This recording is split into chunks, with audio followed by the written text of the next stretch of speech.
Ada sukacita? Selamat Natal dan memasuki tahun yang baru. Saya disuruh khotbah 3 jam seperempat. Malam ini malam yang panjang, amin. Nah, enggak sih, tenang aja, tenang ya. Harusnya saya punya tradisi di keluarga saya tuh malam Natal, malam tahun baru, apapun undangannya nggak boleh diterima, harus stay at home, berdoa, karena itu tradisi. Tradisinya dari opah dari istri saya, ya, opah dari istri saya. Dia dipanggil Tuhan umur 102. Jadi ketika dia umur 80, dia selalu pesan opah ngomong, opah minta. Kalau nanti opah sudah mati, jangan lupa untuk berdoa. Kumpul keluarga, doa gitu. Ternyata opah nggak mati-mati. Yang mati anak, mantu, cucunya pada mati, opah masih hidup gitu kan. Dan itu merupakan satu tradisi. Jadi itu menerap di dalam hati saya. Tetapi ketika saya dapat undangan dari Pekanbaru ini, saya merasa ada sesuatu yang memang tertinggal, yaitu anggota keluarga saya. Tetapi sebelumnya kita udah kumpul sih. Jadi udah dirapel gitu. Ternyata saya di Pekanbaru memang saya ketemu keluarga besar. Amin. Jadi ini keluarga besar. Jadi saya bangga ya kepada Pak Gembala, punya seorang yang muda, Bapak dan Ibu Gembala yang punya visi yang luar biasa. Ketika dia tadi memimpin pujian, saya melihat seperti satu visi begini. Itu seperti ada embun itu jadi bukan sekedar embun gitu, tapi embunnya kayak gelombang gitu, kayak menjalar gitu. Apa saya pikir ya? Ini embun apa itu? Ternyata itu awan kemuliaan Tuhan, yang itu kan menjalar sampai ke sekolah-sekolah, sampai ke desa-desa, sampai ke lorong-lorong. Dan saya melihat mereka akan dipakai Tuhan secara dahsyat luar biasa. Jadi mereka itu visioner, makanya memang perlu ada visi-visi yang baru senantiasa. Karena visi itu kadang harus di-renew, ya, diperbaharui. Nah, malam hari ini saya menangkap sesuatu untuk saya sharekan untuk what will be happen 2019, karena kalau di dalam firman Tuhan, ya di dalam kitab Daniel, itu segala sesuatu yang tersembunyi itu akan disingkapkan pada zamannya. Ya, itu ada di dalam kitab Daniel. Saya mencoba nyantai sedikit ya. Karena saya mau share sesuatu juga mengenai global view. Apa global view itu? Pandangan secara umum dengan skala dunia. Jadi saya melihat begini, Indonesia sudah terlalu banyak di rumah sendiri. Sorry I have to say, jago kandang semua. Jadi akan ada kegoncangan hebat supaya gereja menangkap satu visi. Karena kalau sekarang orang-orang di Afrika tuh, gereja di Afrika udah mulai ke Jakarta juga, buka-buka gereja di Jakarta dan sebagainya. Nah, Indonesia rada ketinggalan. Jadi ini akan ada waktu percepatan untuk go global. Untuk pergi ke dunia. Nggak stuck di tempat. Nah, di dalam kitab Daniel, pasal yang ke-12, ayat yang keempat. Tetapi engkau Daniel, sembunyikanlah segala firman itu dan meteraikanlah kitab itu sampai pada akhir zaman. Banyak orang akan menyelidikinya dan pengetahuan akan bertambah. Nah, globalisasi tidak bisa dihindari. Nggak bisa ditengking. Kalau Anda mau tetap di Yerusalem, fine-fine aja, orang akan go global. Tahun 2020 semua itu ada timeline-nya, di mana ada satu sistem pemerintahan dunia akan membuat satu sistem namanya cashless society tahun 2020. Dan Indonesia Januari 2021. Jadi ada target. Kenapa? Karena itu akan menuju satu sistem yang disebut One World Economic System. Karena tahun 2019 itu kan disebut crash economic year. Akan banyak negara-negara yang bangkrut. Ini bukan perusahaan, negara yang bangkrut. Tetapi bagi kita anak-anak Tuhan, kita harus sadar bahwa kita ini sedang hidup di dalam hari-hari terakhir. We are living in the last days. Ya, jadi kita harus punya target yang jelas, goal yang jelas. Saya juga secara pribadi mementor banyak anak-anak rohani yang notabene mereka itu hidup gak bener, asal dulunya PSK, drug dealer, pembunuh bayaran. Sekarang ada 3.000-an orang nih, 14 organisasi di Jakarta minta saya mentor, membapai. Nah, jadi saya katakan kalian patriot-patriotnya Tuhan. Kalau dulu kalian berani mati untuk kejahatan, kenapa sekarang kalian gak berani mati untuk Injil? Ya, dan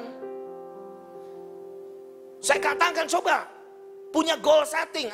Kalian pemimpin preman di Blok M, di Glodok dan sebagainya.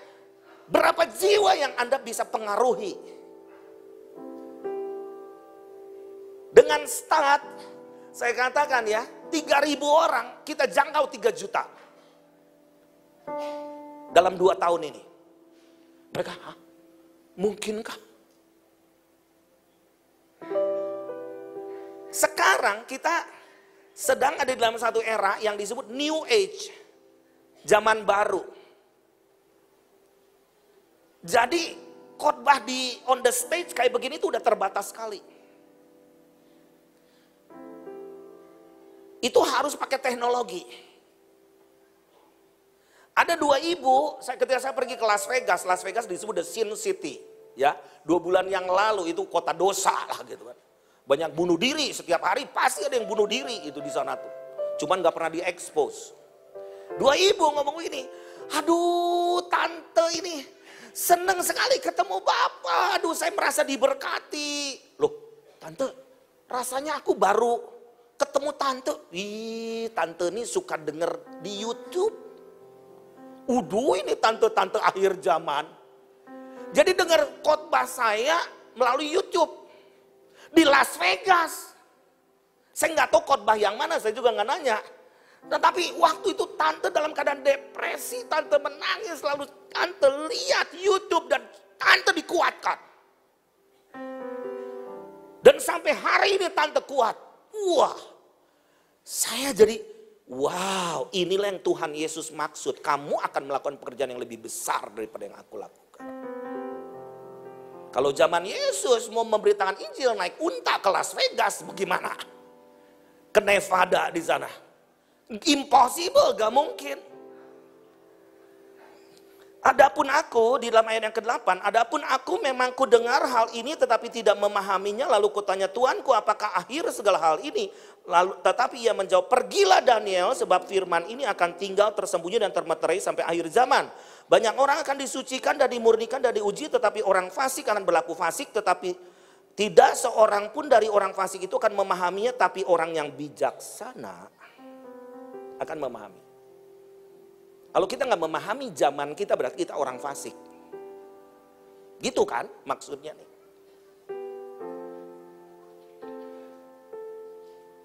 Kalau dibaliknya begitu, orang yang bijaksana pasti bisa memahami zaman itu. Nah ini yang saya gumulkan selama 6 bulan ini dalam tahun ini. Jadi saya ini lagi pullback, begitu banyak sabbatical. Tetapi Tuhan katakan akan terjadi kegoncangan hebat, di mana goncang apa tuh? Ternyata gempa bumi terjadi di mana-mana. Coba lihat Kompas 2 hari Jumat yang lalu. Kompas Jumat yang lalu. Tolong slide. Ini clipping. Ini belum Talaut, belum Mentawai yang kemarin, belum Padang dan Bengkulu. So, Kompas sampai mengatakan ini fenomenal.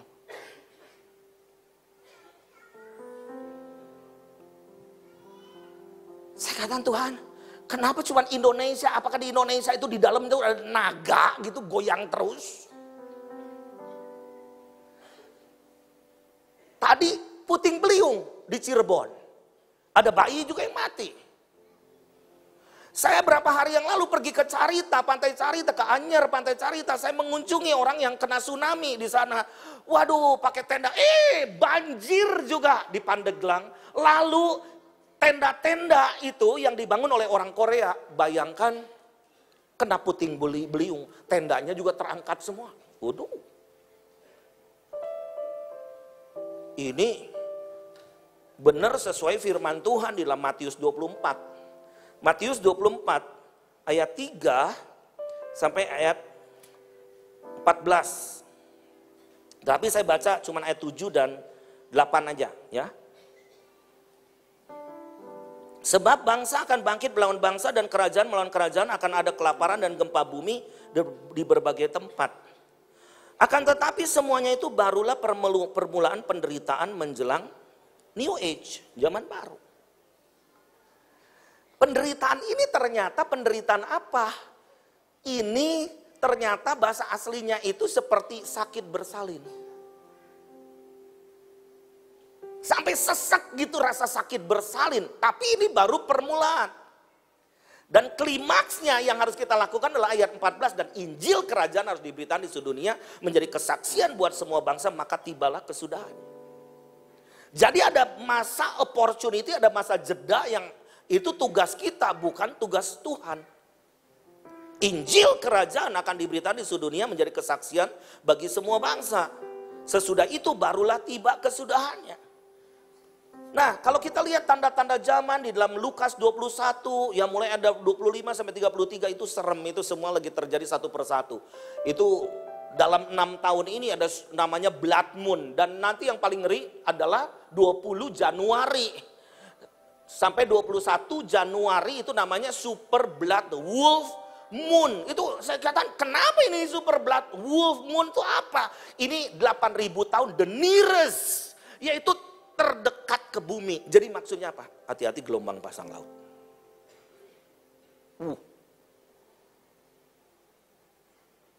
Dan kita sedang hidup di dalam masa ini masa anugerah, saya katakan.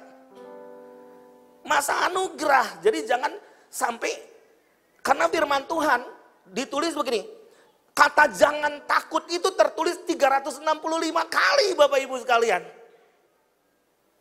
Ini luar biasa, gak ada agama lain yang ngomong seperti ini. Dan biarlah damai sejahtera itu memerintah di dalam hatimu, di dalam kitab Kolose.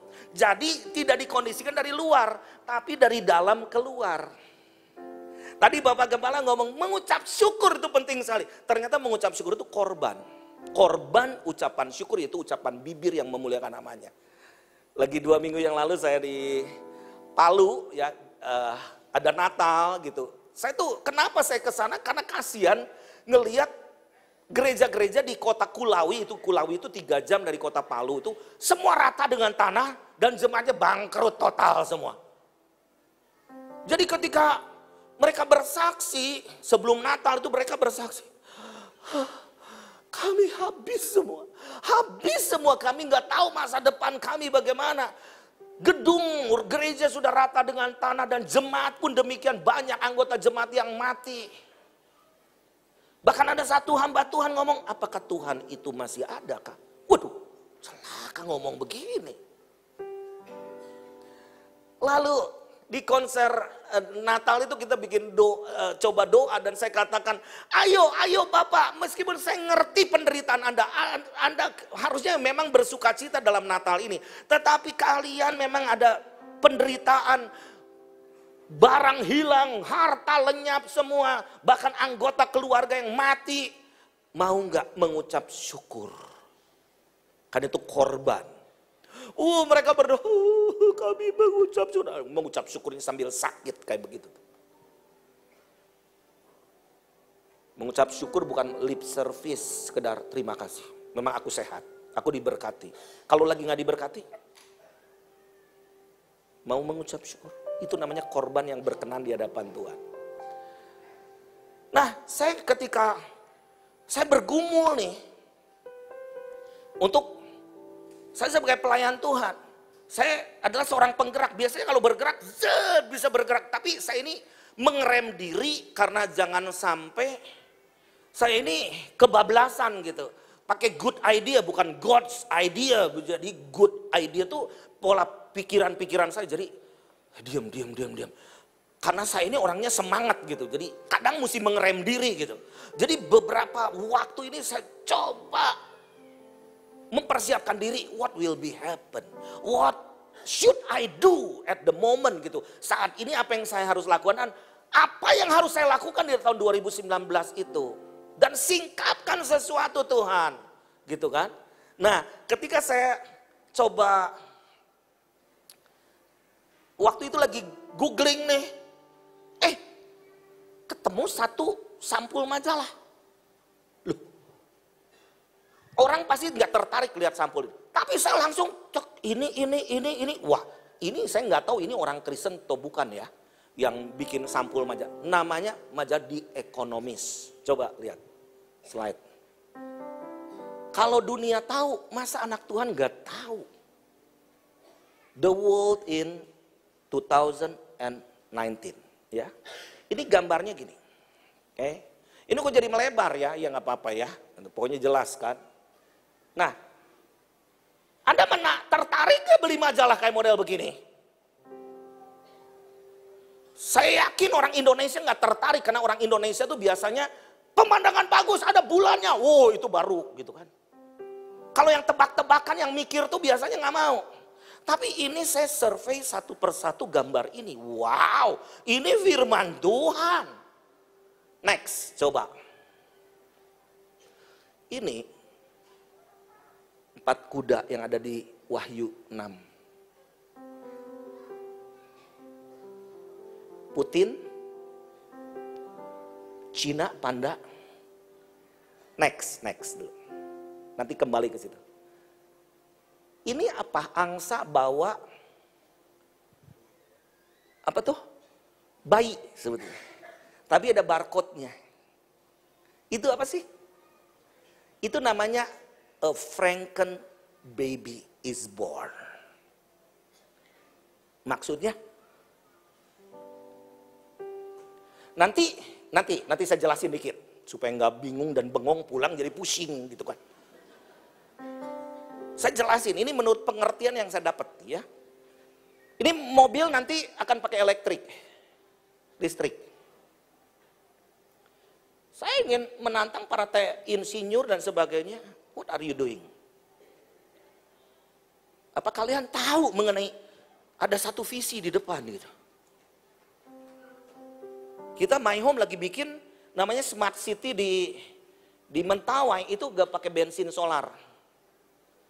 Jadi itu namanya Cyber City, Smart City dan pakai listrik. Tapi begitu sulit cari yang mau kerja orang Kristen. Serius.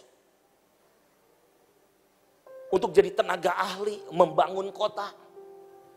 Nah, ini angsa ini membawa a Franken baby ini sudah dilahirkan tahun 2012 yang lalu. Next. Ini Olimpiade di London tahun 2012. Kok ada seremoni, opening seremoni kayak model begini, ngeri gak? Kayak setan. Emang itu setan juga nongol lagi di opening seremoni. Tapi kenapa sih di Indonesia yang gini-gini gak pernah terdeteksi? Karena orang Indonesia kan senangnya berita Jessica Francisca, apa tuh? Kopi sianida, gitu-gitu dah demennya. Berita-beritanya yang begitu gitu ya. Heboh, hoax dan lain sebagainya gitu. Ini sebetulnya apa? Ini namanya transhuman. DNA manusia dicampur dengan DNA binatang. Dan sudah sukses. Makanya di mana Olimpiade? Kan kalau di Indonesia Asian Games, tarian kan luar biasa ribuan penari. Kalau ini ngeri banget itu. Para suster, dokter, gotong bayi raksasa. Next. Oke. Ini apa? QR. Gadget. Cina sekarang mengatasi Amerika karena mereka punya tarafnya apa tuh? Biasanya mereka tuh kita nih internet semua pakai www kan. Itu sampai tahun 2020 aja. Cina dengan Huawei-nya, mereka bisa mengangkat teknologi sampai namanya IPv9. Apa itu IPv? Internet Protocol Version. Padahal kita pakai 4. Amerika iPhone pakai 5. Huawei 9. 5G. Makanya sekarang lagi perang dagang. Dan ini nanti semua akan cashless. Nanti persembahan juga nggak bakalan ada edar-edaran kayak begini nanti.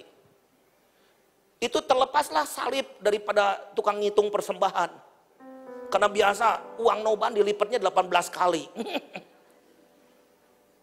Nanti tinggal begini aja, scanning. Nah, terus. Ini apa? 300 satellite sudah connected. Jadi kalau anak Tuhan nggak bisnisnya kolaborasi, pelayanannya nggak kolaborasi, tinggal tunggu mati. Nggak ada namanya Lone Ranger. 300 satelit itu connected. Kalau enggak dia mati sendiri. Kayak Nokia, Motorola, begitu. Motorola untungnya dia ambil sistem IPv-nya itu. Nah, ini apa sih? Illuminati. Nanti ke depan ribut soal agama. Isunya agama. Next. Pinocchio. Pinocchio itu apa? Nanti akan banyak berita palsu, hati-hati. Terus ini Putin. Next, coba. Oke, ini dulu ya. Ini gunung berapi. Ini bukan majalah Indonesia loh, ini majalah dunia. Dan dia prediksikan 2019 akan terjadi super bencana alam di mana-mana. Next. Ini kenapa? Ini siapa nih? Enggak, orang Pekanbaru, mirip aja. Nah, ini muka Donald Trump kenapa begini pakai ini? Ini adalah elemen yang membuat suatu pendeteksi muka. Face, apa tuh namanya? Identity. Jadi kalau Anda ke Singapura, mana kelihatan polisi? Anda ngejalan di Orchard, nggak ada polisi. Tapi CCTV di mana-mana Anda nyebrang salah, langsung polisi datang ke rumah Anda. Mukanya kelihatan. Dan ada identitasnya. Ini Cina di tengah.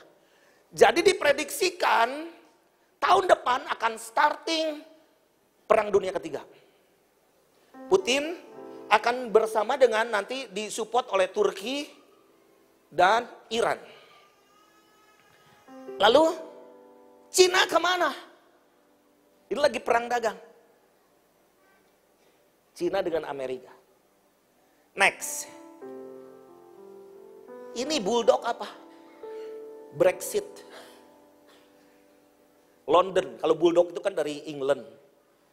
Terus, tapi kenapa berpijak di Kanada?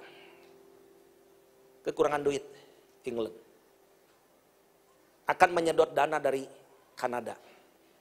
Next. Itu gajah. India akan melejit secara ekonomi. Kenapa? Karena anak-anak mudanya jago IT. Banyak kasta yang terendah. Kita perhatikan nanti revival akan datang dari mana ya. Di India itu adalah ada kasta yang terendah ya. Itu biasanya kasta terendah tuh pakai upah kecil ya, gaji kecil tapi mereka jadi buruh dan buruh ini mereka megang apa IT-nya. Dan orang kaya nggak bisa IT. Jadi mereka sekarang udah mulai berdewasa, udah mulai punya company, jadi bikin e-commerce dan sebagainya. Itu orang-orang jago, itu yang kasta rendah.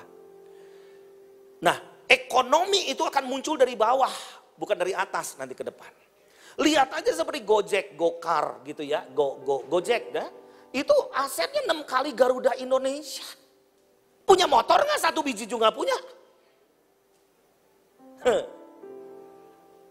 Jadi kita jangan salah berpikir, sekarang new age udah beda, the way of thinking kita. Terus, ini marijuana. Ketika saya dengan istri saya ada di Kanada, 2 bulan yang lalu pemerintah secara resmi melegalkan anak umur 15 tahun boleh ngisep ganja. Dan di rumahnya boleh menanam 4 batang pohon ganja. Dan nanti April Thailand akan melegalkan. Ngeri sekali. Nah, ini semua politik. Terus, ini apa? Yang megang ganja, ini RFID. Jadi chips akan segera. Jadi kita lihat roh antikris ada di mana-mana, tapi sang antikris itu kita akan ngelihat. Walahu alam kalau kita masih hidup nanti. Soon.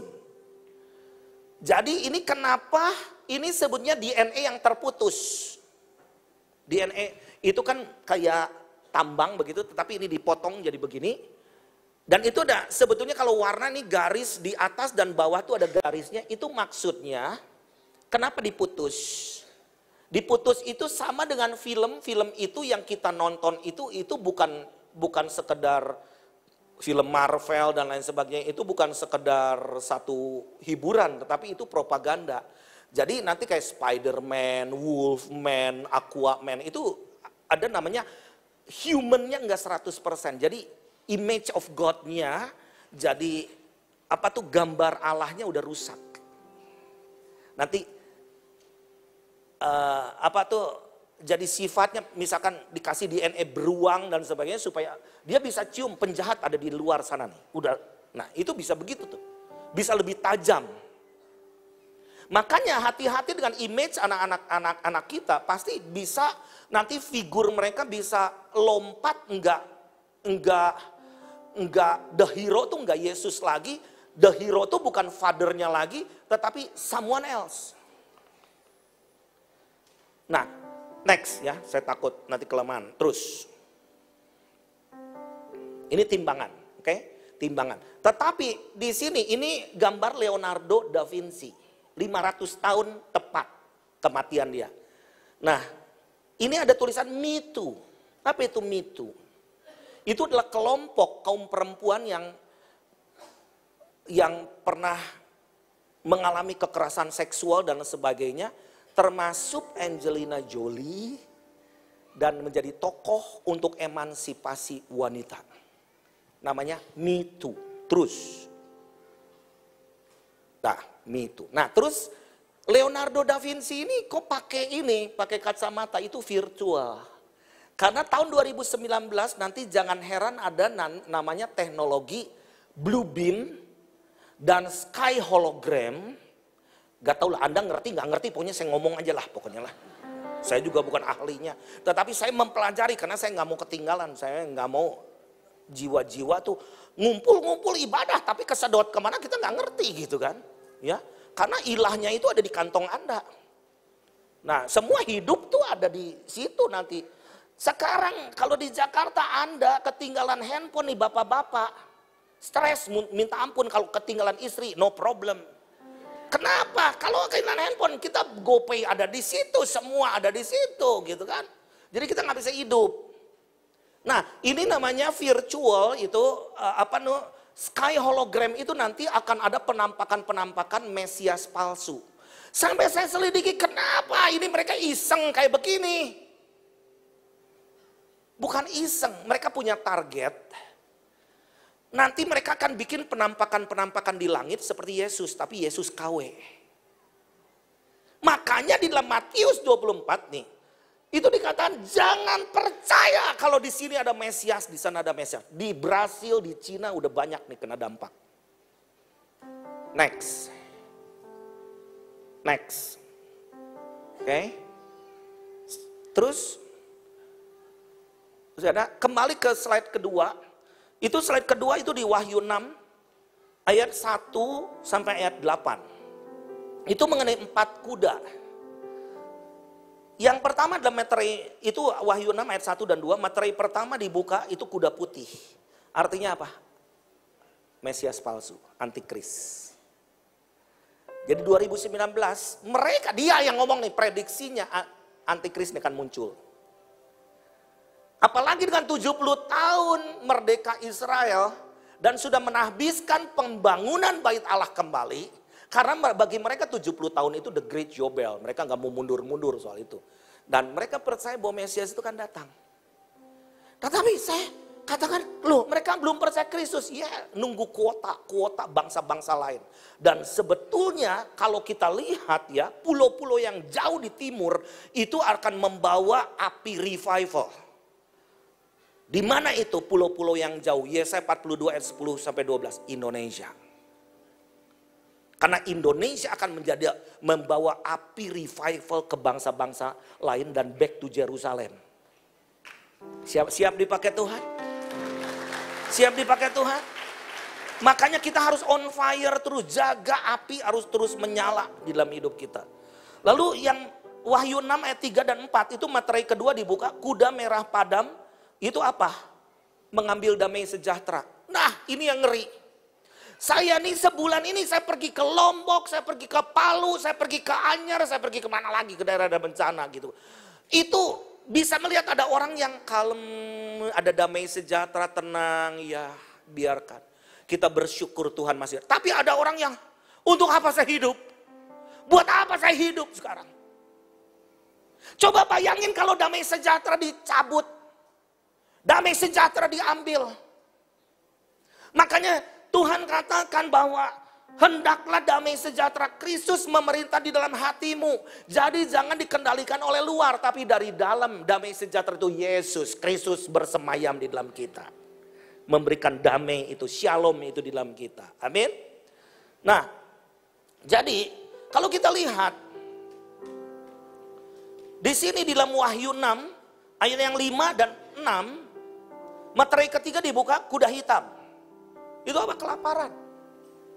Kelaparan, itu krisis ekonomi. Mungkin saya bukan mengada-ada gitu. Ketika saya tanya hamba-hamba Tuhan di Palu. Saya kan waktu itu baru mendarat dari Lombok ke Cengkareng. Saya ngomong begini sama teman-teman saya di Lombok. Kalian mendingan cepetin gawenya. Jangan nanti ada gempa di lain tempat, kalian ditinggalin sengsara sendiri. Ya, saya mau ngomong begitu, saya mendarat di Cengkareng, gempa di Palu. Aduh, udah gitu gak ada berita. Waduh, kata saya ini tenggelam atau bagaimana nih Palu nih. Nah, ternyata gak ada signal, listrik padam. Listrik baru menyala 1 minggu, hari ketiga penjarahan. Terus saya tanya kepada mereka, and then, apa yang kalian lakukan waktu itu? Pak, yang kaya yang miskin nasib sama. Kita cari makanan apa yang bisa direbus. Dan ketika ada bantuan datang hari ketiga, hari keempat, kita semua yang kaya yang miskin makan Indomie rebus. Pakai telur semua. Wow, itu hati-hati mengenai suddenly, itu the year of suddenly. Itu tahun mengenai tiba-tiba. Nah, Wahyu 6 ayat 7 dan 8 itu dikatakan juga secupak gandum sedinar harganya. Waktu itu saya tanya di Palu, berapa? Aqua nggak ada karena ledeng juga nggak ada, air pump nggak ada. Terus satu orang tanya, ngomong sama saya begini, kami dapat 1 galon aqua diirit-irit, harganya 350.000. 1 galon aqua. Wow. Nah, jadi memasuki tahun 2019, harapan tetap ada di dalam Tuhan. Amin.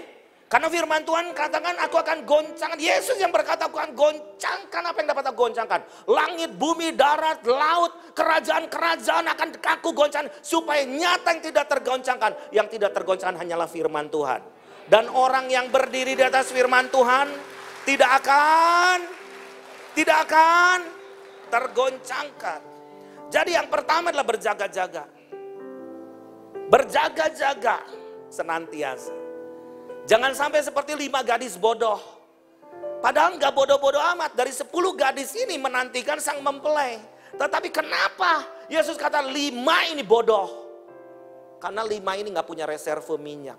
Minyak bisa berbicara mengenai pengurapan, firman Tuhan. Di dalam Wahyu 9 ayat yang keempat, itu hati-hati ketika lubang jurang maut dibukakan, itu yang kena itu yang tidak punya meterai Allah di dahi. Jadi paksakan diri kita baca firman. Seperti tadi kata Mami rohani. Amin. Duh, yang amin gak ada. Kok Facebook bisa buka 3 jam, 4 jam. Baru bangun pagi udah WhatsApp group. Aduh, saya kalau WhatsApp group, happy birthday 200. Apalagi bentar lagi nih, Happy New Year, semua Happy New Year. Itu ngabisin data semua. Nah, kalau kita bacain yang begitu, film aja kita download semua. Nah, kenapa kita tidak baca firman Tuhan? Renungkan firman Tuhan. Amin. Nah, kedua, kenapa 5 gadis ini disebut bodoh? Karena pakai logika. Gak mungkin mempelai datang tengah malam. Tengah malam itu berbicara mengenai kesesakan, kejahatan semakin memuncak. Ada kekelaman. Tetapi saya yakin justru sebaliknya ketika kegoncangan terjadi. Saya katakan, Tuhan kenapa sih Indonesia kegoncang? Saya belum khotbahin ini, udah ada gempa lagi, udah ada puting beliung deh. Tuhan katakan karena aku punya rencana hebat untuk Indonesia. Akan terjadi apa? Sakit bersalin atas Indonesia. Karena Tuhan mau pakai Indonesia lebih dari orang Jerman, lebih dari orang Belanda, lebih dari orang Afrika, lebih dari orang Yahudi. Anda semua akan bawa api Injil kemana-mana. Amin. Nah, ini bukan menghibur, ini bukan kebaktian penghiburan. Tetapi saya yakin bahwa Tuhan punya rencana hebat untuk Indonesia. Yang kedua, perkenanan. Perkenanan itu maksudnya apa sih? Seperti Daud. Belajar dari Daud. Dia pernah berdosa. Dosanya lebih serem dari kita. Tapi kenapa Tuhan berkenan kepada Daud? Karena dia gak sombong. Tiada yang ku ingini di bumi ini selain engkau. Dia gak minta kemuliaan, dia dapat kemuliaan. Dia gak minta kehormatan, dia dapat kehormatan. Dia gak request anything kepada Tuhan, tetapi Tuhan, aku minta bangsa-bangsa kepadamu menjadi milik pusakaku. Dia adalah seorang raja yang berlaku sebagai imam. Ketika 2 Samuel 24 ayat 25 dia membangun mesbah bagi Tuhan. Dia mau dikasih tanah juga gak mau. Aku harus membeli tanah pengirikan itu. Karena aku hendak membangun mesbah. Tulah berhenti. Apa hubungannya? Apa hubungannya? Bukan soal mesbahnya itu, siapa yang membangun mesbahnya itu? Ada korban di dalam dirinya. Nah, saya yakin mesbah itu harus ada di dalam diri kita. Dan korban itu apa? Waktu kita, waktu nonton TV, waktu ngedownload Facebook, movie, klip-klip yang dikirim. Coba kita sisihkan waktu terbaik. Bikin komitmen, itu mesbah. Karena kalau tidak ada korban, tidak akan ada lawatan Tuhan, tidak akan ada api. Kalau semangat, kalau 1000 orang ibadah semangat. Kalau lagi sendiri. Kalau Anda kena masalah, apakah Anda tetap semangat? Anda melihat gempa bumi, Anda melihat orang sengsara, Anda tetap semangat. Semangat mau menolong orang. Nah, itu kesempatan kata saya. Kata saya nih, kenapa saya sering kali pergi ke tempat-tempat sengsara gitu? Karena menolong orang sengsara utangi Tuhan. Halo, pernah gak diajarin yang gini nih? Kita menolong orang itu korban. Jadi bukan, nih gua memang kaya, gua kasih deh. Bukan. Tuhan gak butuh orang kaya. Kaya hatinya. Jadi dia memberi dirinya, memberi waktunya. Itu korban yang berkenan di hadapan Tuhan.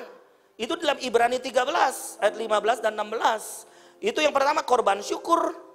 Ya.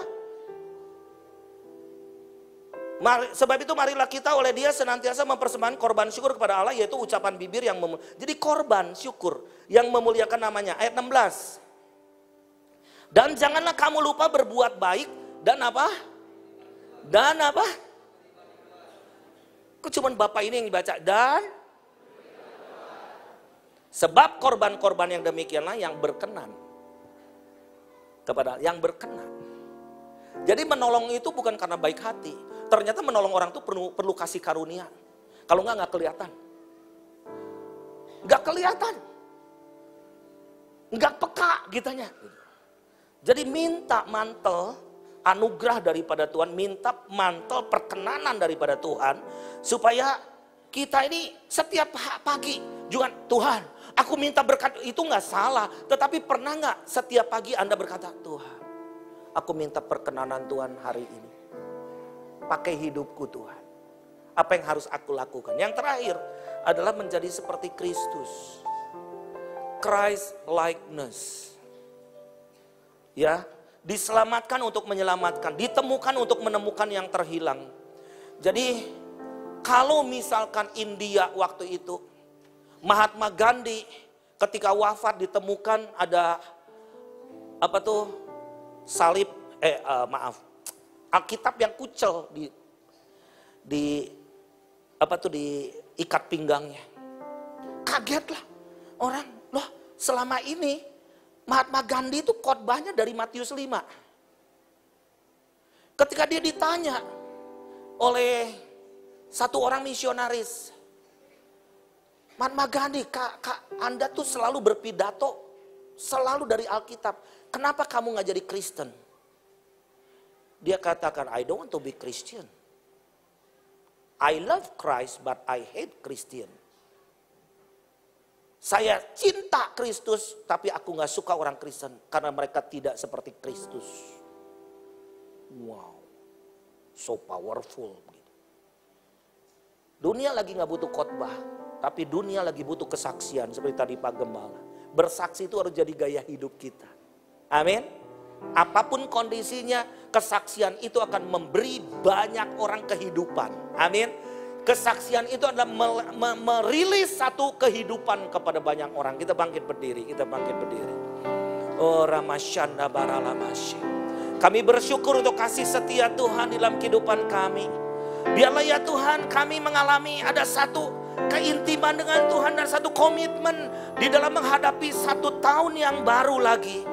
Tahun 2019. Engkau punya target, tetapi kami pun harus punya target Tuhan. Saya enggak mau menjadi sama di tahun yang baru. Kami mau berlipat-lipat kasih karunia. Amin. Kami mau berbuah-buah-buah. Kami tidak mau hanya jadi follower, tetapi kami ingin menjadi wujud Kristus ada di dalam hidup kami. Dan kami tahu kami akan membawa revival kemanapun kami ada. Siapa yang mau dipakai Tuhan, angkat tanganmu tinggi-tinggi, angkat tanganmu tinggi-tinggi. Saya mau berdoa untuk satu perkara, mungkin Anda bisa dapat mujizat, yang sakit bisa disembuh. Saya yakin, istri saya juga ginjalnya dikasih yang baru tanpa dioperasi. Itu mudah biasa, karena Tuhan kita lah sanggup lakukan begitu. Tetapi yang saya mau doakan saudara, tangan Anda akan lakukan mujizat. Air jadi anggur seperti di Soeton 65. Yang mati bisa dibangkitkan. Yang sakit Anda tumpangi tangan akan disembuhkan. Amin. Angkat tanganmu tinggi-tinggi. Saya minta nanti Bapak Gembala akan merilis satu pengurapan yang akan mendoakan untuk supaya Tuhan akan impartasikan satu pengurapan yang baru memasuki musim yang baru, tahun yang baru. Ayo semua tutup mata dan angkat tanganmu tinggi-tinggi. Minta urapan baru. Orang masyikin